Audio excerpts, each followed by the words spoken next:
Rewriting the Human Story: How Our Story Determines Our Future. An alternative thought experiment by Nikola Danilov. Part 1. Story. People always find it easier to be a result of the past rather than a cause of the future. Author unknown. Are we just billiard balls in a predetermined cosmic game of pool? Or are we free to choose our future? My thesis in this book is that our future is indeed determined, but not by some unbreakable and deterministic law of nature. No, our future is determined by a story that we have created, because ours is a civilization of story, and we are Homo narrative, a species of story. So much so that today humanity lives and dies not by facts, but by and for our stories. And this has gone so far that at present the fate of actual non-fictional entities such as animals, rivers, trees, mountains, oceans, and even our planet is determined by stories, such as money, religion, law, corporations, nations, and international organizations. In other words, in our civilization, what is real and we can touch, see, feel, and smell is ruled by what is fictional and doesn't necessarily exist outside of the shared human imagination. All future possibilities, what is and what is not possible, are not determined by past events or facts on the ground.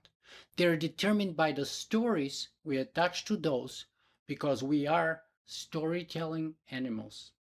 And that is true for us individually, as persons, or collectively as organizations, businesses, nations, and even for our civilization. We all build our future upon the story we tell ourselves about the past. Whether it is climate change, Brexit, or the election of President Trump, we have witnessed many powerful examples where neither the facts nor the events of the past made a sufficient difference to the outcome. What did and does make the difference is the stories attached. Therefore, if we want a different outcome, we want to focus on changing the respective stories within which those facts and past events fit, because only after one has embraced a new story will she be able to reinterpret the same old facts and events in a new way and thereby take a different action.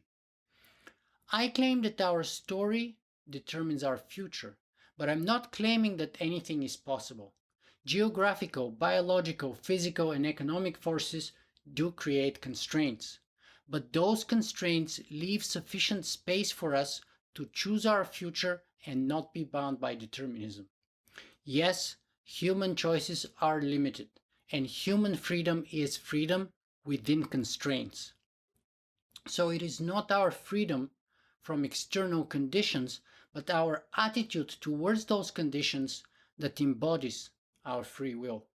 An attitude is derived from story. A positive story creates a positive attitude, and a negative story, a negative one. The same applies to events. Yes, the past does exert a chokehold on us all, but we can break free if we can change the story. In the next 16 chapters, I will demonstrate how the above claim is true at every level, individually as private persons, collectively as corporations and organizations, and globally as a civilization.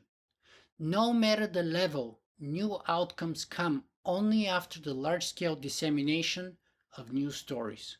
For as long as the dominant story remains the same, no meaningful change can or will occur.